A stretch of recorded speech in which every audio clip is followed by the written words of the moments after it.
Imagine a world where incurable diseases can, in fact, be cured. Where failing hearts can be strengthened without surgical transplants or donor organs. Where victims of devastating diseases like ALS can receive effective treatment and hope. This is the promise of regenerative medicine. Science has long known that the human body responds to injury and disease by attempting to heal itself.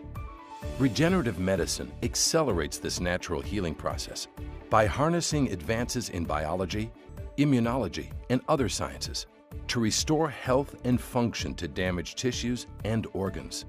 Regenerative medicine is truly a game changer. If we can take a patient's own cells and get them working on the patient's problem, we could have a tremendous amount of impact on the care of medicine. This is something we need now. We see, this is the end of the line for a lot of patients for some wounds, and I think this is something that's very easily translatable to the bedside. Recognizing the vast potential of this emerging field, Mayo Clinic has established the Center for Regenerative Medicine. The center serves as a catalyst for the entire Mayo enterprise, advancing the practice of regenerative therapies across medical and surgical specialties, educating the next generations of physicians and scientists, and addressing patients' unmet needs with next-generation solutions. Many patients are already benefiting from proven regenerative therapies. For example, physicians use materials from the patient's own body to assist in the healing process. Dr. Rafael Sierra uses a similar approach when treating certain patients with osteonecrosis of the hip. Osteonecrosis is essentially the death of bone material, sometimes caused by the use of chemotherapy in cancer patients. It's a very simple procedure where we take bone marrow concentrate that's obtained from the iliac crest of patients with osteonecrosis, and through a hip decompression, that's a trocar and a sleeve that's placed into the femoral head, we're able to deliver these cells into the dead bone with the hopes of regenerating, but most importantly to improve pain. These patients have a lot of pain, and the pain improves with the decompression procedure, and it seems to be even further improved with the injection of the bone marrow concentrate. This is a step towards trying to hopefully treat a problem that for the most part has been untreatable for many decades. These regenerative therapies are meeting patients' needs today, and Mayo physicians and researchers have many new ideas in the pipeline. In another trial, cultured stem cells are being used to heal painful perianal fistulas in patients with Crohn's disease. We have about 500,000 patients in the U.S. who have Crohn's disease.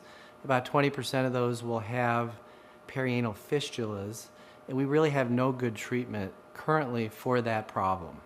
So this trial is really designed to help wound healing in those patients who have this bad problem of fistulas. Now in surgery, we have a lot of patients who have trouble with wound healing. So I'm very excited about the ability of regenerative medicine to help patients that we struggle with on a daily basis, patients with terrible infections, patients who've had burns, patients who've had major cancer surgery and have huge tissue loss, trauma patients. All these patients may benefit from a program that allows the body's own cells to regenerate and replace that normal tissue in patients that have tremendous tissue loss. So it's a very exciting area for me as a surgeon in an area that I struggle with almost on a daily basis.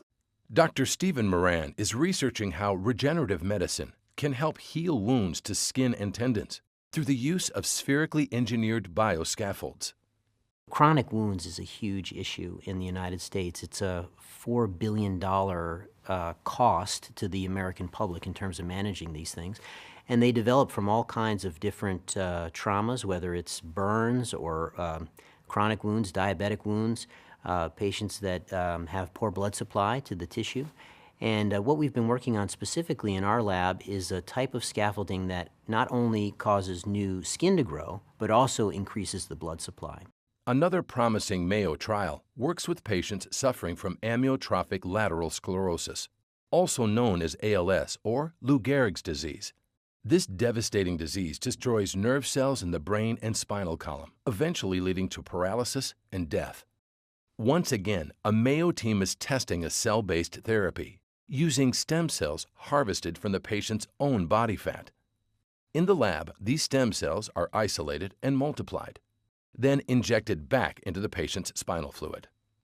We are using mesenchymal stem cells, also known as MSCs, to treat ALS. The hope with this therapy is that MSCs will help protect the neurons that are there. So the idea is to slow the disease course, hopefully to the point where it stops, but any improvement in the disease course would be great from our standpoint. So the thought behind how MSCs can help in ALS is twofold. One, the MSCs are known to release growth factors that are protective for motor neurons. The second aspect of MSC therapy is that it changes the immune system, and it's become really more clear over time that the immune system does play a role in the progression of ALS. Our current therapy with regards to stem cells and ALS is really of a neuroprotective strategy. We're trying to keep the cells alive as long as possible. I think the future for regenerative medicine and neurology is to be able to replace the neurons, actually bring in new neurons that are able to make connections and improve function over time. These examples illustrate that regenerative medicine has the potential to transform the practice of medicine, meeting patients' needs across ages, lifespans, and disease types. And this is just the beginning. There is so much more that can be done. Regenerative medicine is not based on a singular technology. In fact, a number of technologies are being developed. We are speaking of a regenerative medicine toolkit as it's being evolving. And it's not only focused on one patient population. We're really able to address conditions from very young, the infants, congenital diseases in other words, all the way to our aging population and degenerative diseases that come with age, such as heart failure, diabetes, cancer, neurological disorders. What we have already seen are significant successes with regenerative medicine. Let's say in hematology, patients with leukemia, lymphomas, myelomas are treated today through regenerative procedures very differently than when I was a medical student. We're truly able to speak of cures in many of the cases that patients have been treated. It's truly an exciting field. It's an exciting field because we are first of all learning how our own body heals, and we are leveraging that understanding. We're harnessing essentially the innate ability of self-repair to indeed help the body heal from within. Curing the incurable with low-impact, non-invasive therapies, creating a better quality of life for patients of all ages, providing hope.